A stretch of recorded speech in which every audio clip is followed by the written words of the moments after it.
BTB week, playing the Bombers, so I'm excited about it, excited to talk some football and get this thing rolling. Well, Coach, I know you're excited. You just did something. I don't know if the school's done. We couldn't even, I don't know, we can go find it and somebody, if it's something we can use as a trivia question down the road. Last time Delce's beat Stillwater. And I looked all the way back to 2006 and I couldn't find it. They played them in 2006, they lost. I couldn't find nothing on Match Press beyond that. It's the first time they lost a home game since 2016. It's the first time they lost a district game since 2017. So anytime you get a historic win like that against a great program like that with Coach Bernard and Coach Gundy's son and the great job they do, it's a testament to our kids and where we're headed as a program and what they've been working on character-wise, and that's a character win. So I'm excited to see us continue to progress and continue to go forward in the season. Yeah, Coach, I'm sitting there watching the game. I didn't get a chance to go, but I got a chance to follow it on Sportle. Give you a shout out, Sportle.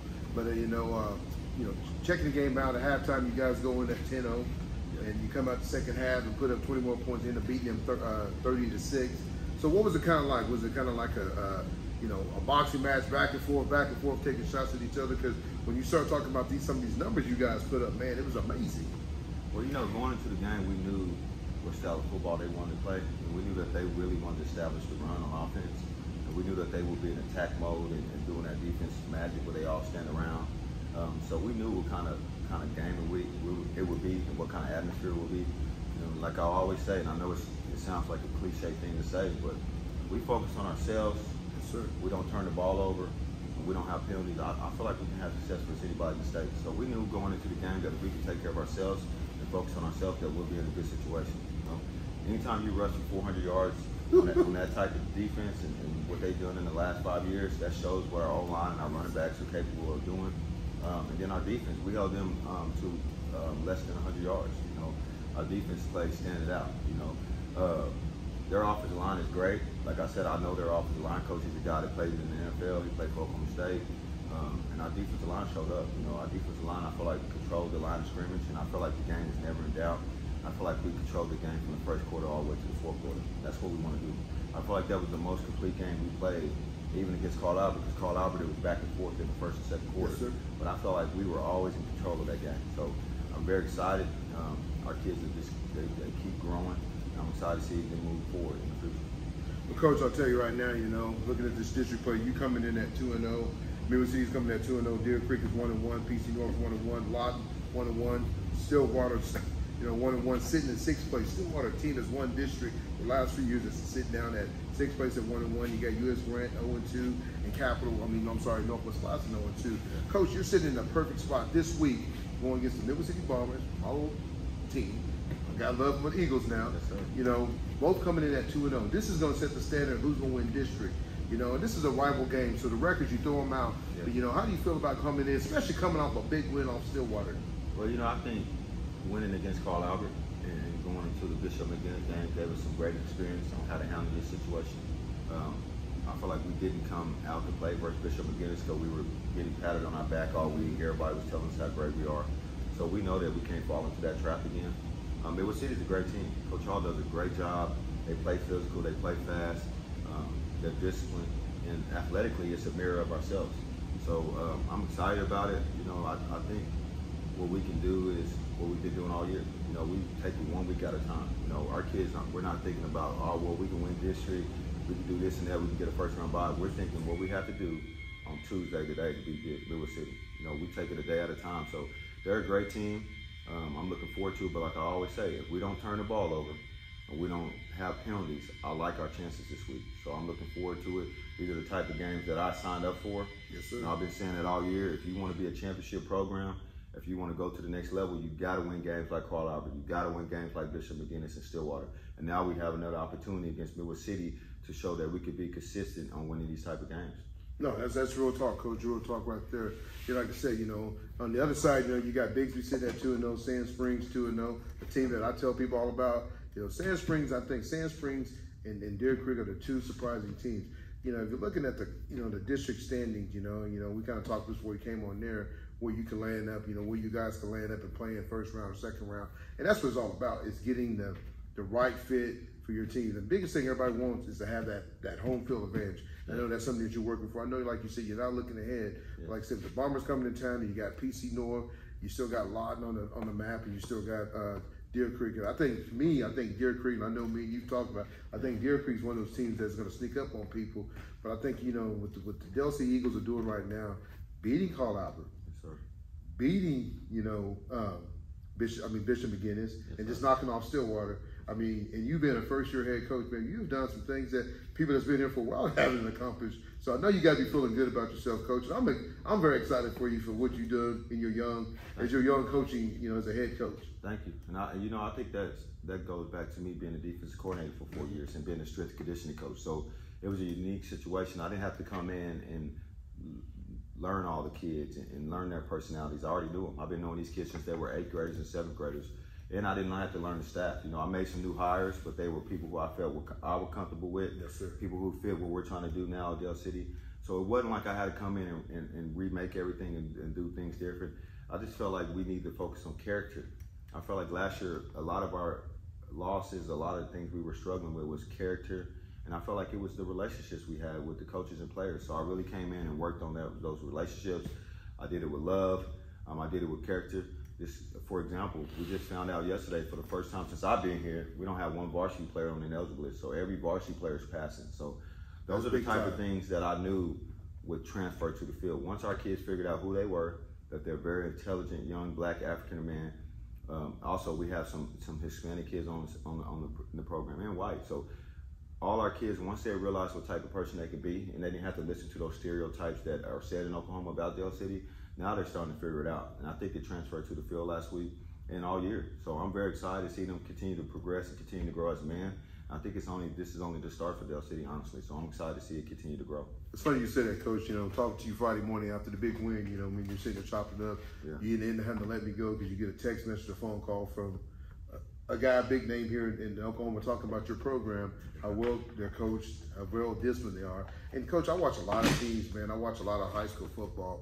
But one thing I will say, man, your team is very disciplined. You see some of these teams are getting 200 to 300 yards of, you know, penalties. And I tell you, that's going to hurt you in the long haul when you're getting those unnecessary penalties. You know, now it's 1st and 10. Now you're sitting at 1st and 25, 1st and 30.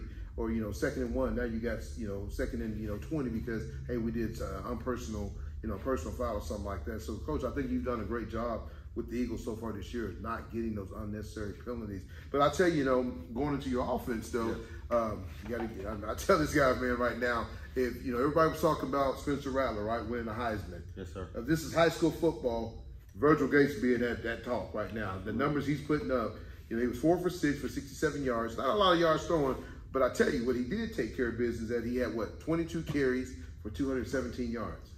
Yeah, he kind of carried us in the first half when it was a slugfest and it was going back and forth. He made some plays, some incredible runs that kind of gave us that momentum to let our kids know that, hey, we're supposed to be here. Yes, sir. We're supposed to be in this game. We're supposed to be playing against Stillwater, and we're supposed to be successful. And, you know, a lot of people want to focus on the pass and why he's not passing the ball. We hadn't really needed it. No, you don't need it. We don't need it. If we can run for 400 yards and still win games and control the clock, and the way our defense is playing, this is the old-fashioned style of football. Yeah. And I even been watching in college football. The tide is starting to turn. The defenses are starting to play. Even in the Big 12, it's not that fast-tempo, high-scoring offenses no more. People are playing controlled football. They're controlling the clock. They're playing good defense. They're getting off the field on 3rd down. So I think our team is meshing together very great. Like, our defense is playing absolutely unbelievable. Mm-hmm. They're getting off the field. And then our special teams is playing great. And then our offense is controlling the clock, and they're taking advantage of possessions. We punted the ball one time the other night. So anytime you get into a game, especially against that caliber of team, yes, sir, and you only punt the ball one time, that's a testament to what you're doing. And then Virgil has never played quarterback. You know, he was a running back. He played some defense. So for him to be able to come in this year and change positions, not only to be a selfless person, he could have complained like, well, I want to be running back. I don't want to be quarterback. No, he didn't complain. He took on the challenge. I think he's going to continue to grow in the passing game, and he makes the throws when he needs to make them. You know, he threw a touchdown pass to Jalen Sweet. So the way he's running the ball, and then you have Jason Smith and Ethan Lawrence, it just makes it hard to stop. And you know, we talked to the offensive line coach, and Coach Madonna's doing a great job. I know he really got a lot of criticism last year, and I've been letting him fly and do his thing. Yes, like I said last week, we were averaging 16 points in the first 4 games last year. This year, we're averaging 33. So that's a huge testament to what he's been doing. And anytime you have a team that knows you're going to run the ball, and you line up like we did in the second half and run the ball, control the clock and control the game and rush for 400 yards, that's a good feeling. You know, it demoralizes a program. It demoralizes Stillwater defense. Yeah, it just takes them out of it because you know it's coming, but what can you do? So this week, they're going to know it's coming, and we'll see what they can do. Yeah. Every week, everybody knows we're going to run the ball. They know that Virgil's going to do his thing. They know that Ethan and Jason is going to do their thing. But it's a different thing to watching on film and to see it live in action. It's a totally different kind of situation. Well, Coach, I mean, you talked about, Ethan Lawrence. I mean, he's another young man that had a great game.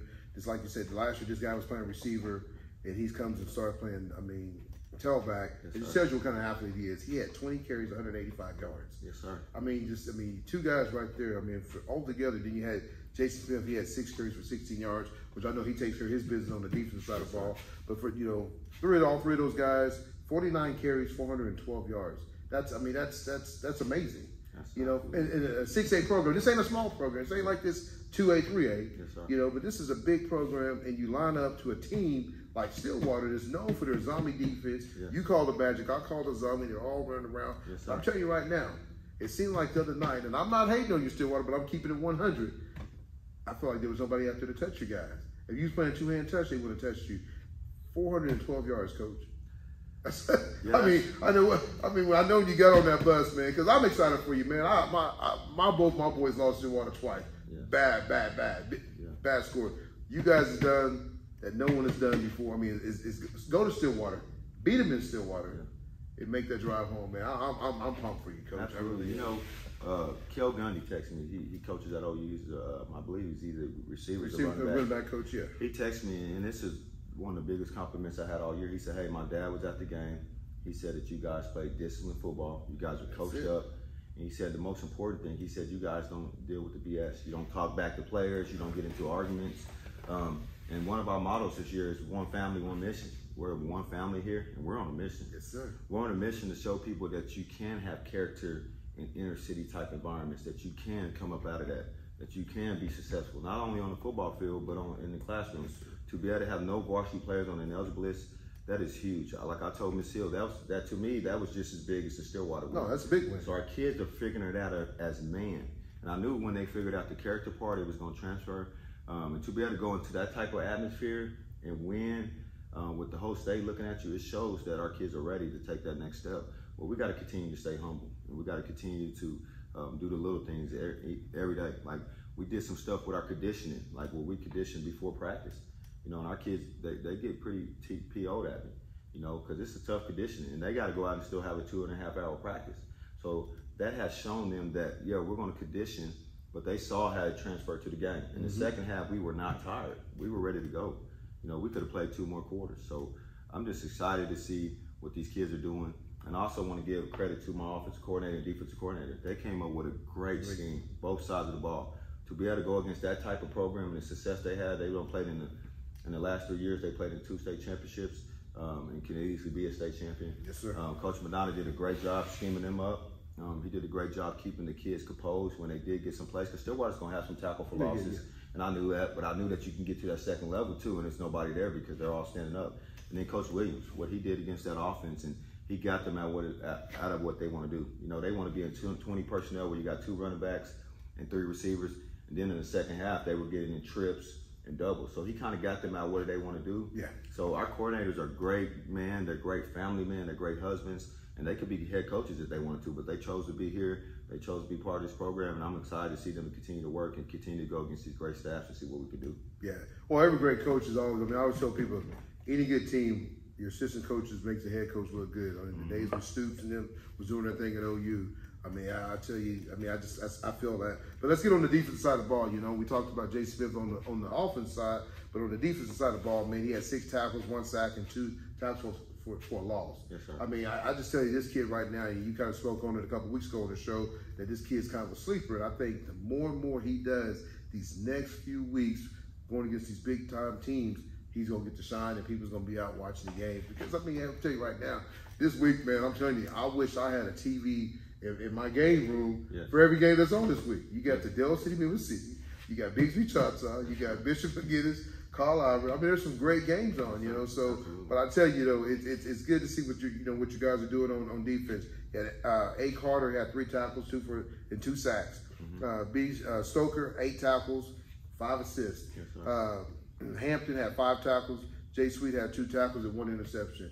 I mean, everybody, it's not just one guy. And we're not even talking about Stoner yet, what he does. You know what I'm saying? I mean, so, you know, I mean, it just tells you, or Foreman, like you said, it just tells you that everybody's getting to the ball by, you know, I mean, these other guys getting these big tackles. It takes a lot of pressure off Foreman and Stoner that, hey, they ain't got to make every play. Absolutely. You know, and they're 3, 4, 5-star athletes. So it just tells you what you have on defense, what you have on offense, man. So I think you guys will hit the next level. Yeah, you know, defensively, you know, we got some high caliber big names, David Stone and Foreman, and those guys get a lot of attention. But what people fail to realize is Jason Smith is a Division I athlete. I played Division I. I've seen Division I athletes. He's the most underrated player in Oklahoma, OKC prep sports, you know, football.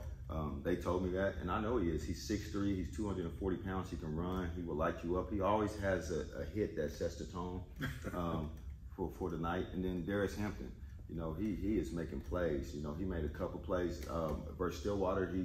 Versus Bishop McGinnis, he made that play on 4th down in overtime. Yes, sir. Then he made a couple plays on 4th down versus Stillwater, and that was a big deal for us too. They went for it 3 times on 4th down, and we stopped them. That changed the momentum of the game. Changed the whole game up. The whole game. In the past, they have gotten those against us, and I felt like these seniors were part. Jason Smith, Darius Hampton, Brian Starker, they were part of that deal we went through last year going 0-5. And I think that fear could turn into a blessing if you utilize it right.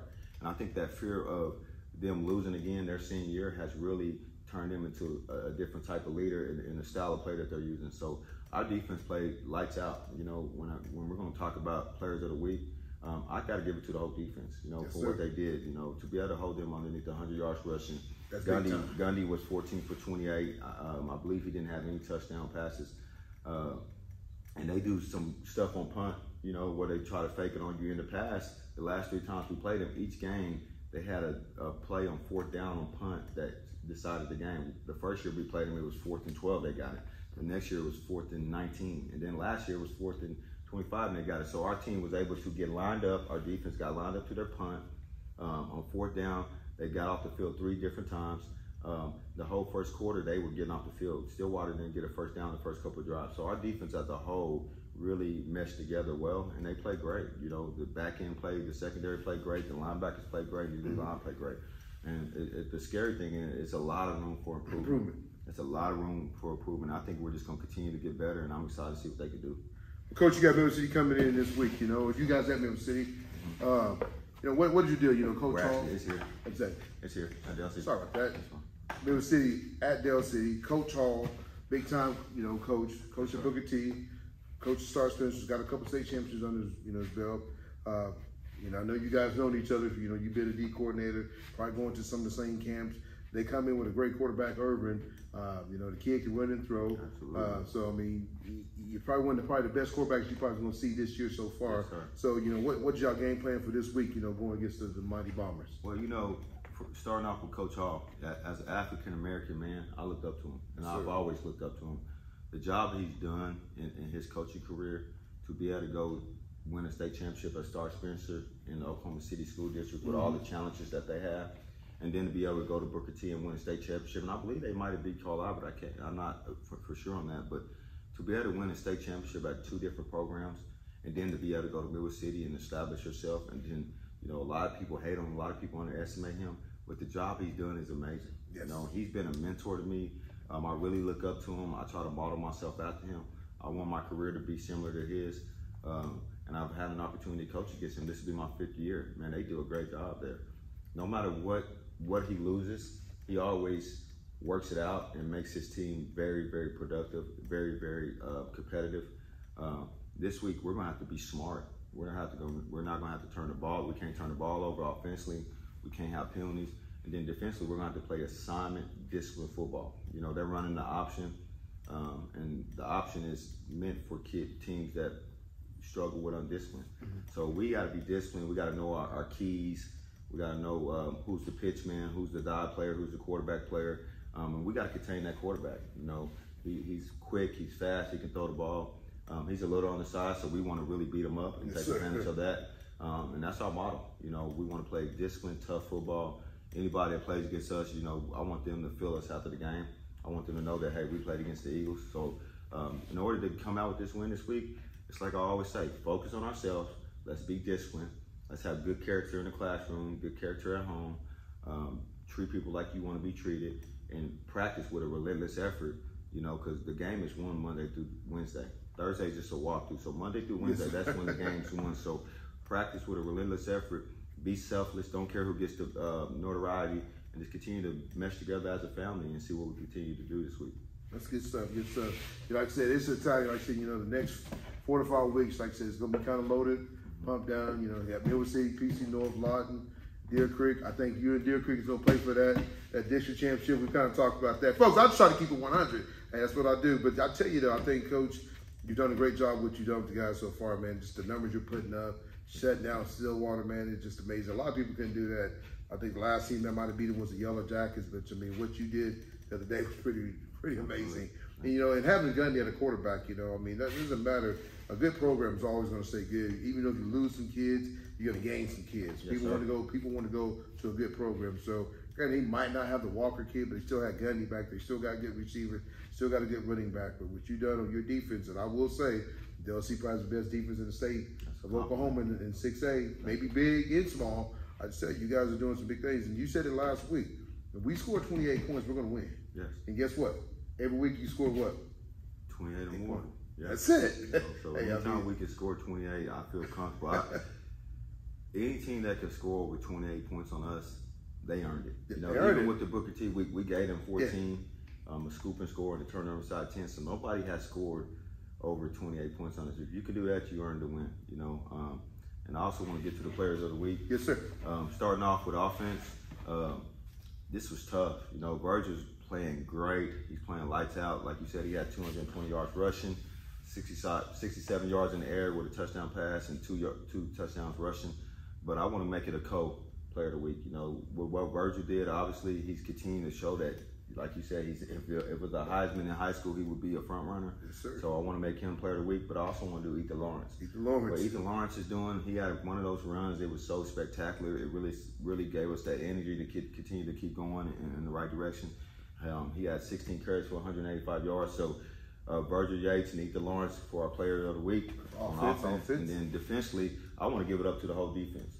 You know, the way we played against the run, the way we played against the pass, the way we aligned to their different punt formations, the whole defense deserves the credit. You know, starting with Coach Williams, starting with those assistant coaches, the whole defense played lights out. To be able to hold that type of offense to 7 points, that's amazing. I can't even remember the last time they've been held at 7 points. I know Bixby gave about 14, so I want to give it up to the whole defense for player of the week.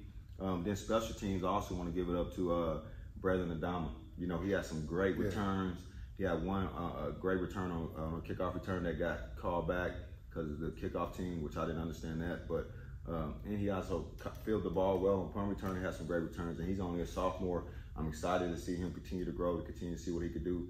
So I love the way our team is meshing together offensively, defensively, and special teams wise. And I think we are showing that we're a team to reckon with. We're going to be a program that's going to be here for a while, and this is just the beginning of Dale City football. I know you just mentioned Braylon Adama. I missed him on defense. He had 6 tackles too. The kid's just a sophomore. Yes, that just tells you, you know, how consistent you are on defense, man. You got different guys. I like it. I don't like to see, you know, I know some parents and people get pumped up, but my kid had 100 tackles. I like to see that everybody's making a tackle. Yes, sir. Absolutely. I really do. But Coach, like I said, you know, another great show, you know, Coach Jones show. I just tell you here, the next couple of weeks, man, we're just getting better and better. It's a road to the gold ball, and like I said, it's exciting. You got Mill City this week, you know, then you got Putnam City North next week, and just keep on rolling down this, you know, the train is rolling. We're gonna keep it rolling, but like I said, I'm excited for you getting that big win over Stillwater, because I'm telling you, a lot of teams in the state of Oklahoma hasn't done it, and you can do it as a first-year head coach. Absolutely. And you can hit yourself with a chest. But you started it in the summer. You know, you gave us the confidence. You gave me the confidence. You know, predicting us to go to the state championship. So, I just put a little bit of pressure. That's it, Coach. Some pressure on us, but you know, that pressure has turned into a blessing for us. So I appreciate the show. Once again, I want to really give a shout out to the administration. I want to give a shout out to Andy Collier, Miss Hill, all the principals, all the teachers who's helping us out with study hall, who's helping us with the kids with grades, And, you know, we dedicated that game to Coach Hooper, and Coach Hooper's back. He's feeling better. To be able to get that win for him, that was a big testament to what this program is about. It's one family, one mission. He's excited. He's a Dell City alumni, so he's excited about BTB this week. So I want to go ahead and dedicate another week to him. As long as we can keep this thing going, as long as we're going to keep meshing together as a family, I want to dedicate every game to him. So I'm excited to see what we can do this week versus Midwest City. Okay. Well, folks, that's another great show of Keeping It 100, the Coach Jones Show. You catch us next week, and we'll be talking about the victory over the Midwest City Bombers. Thank you.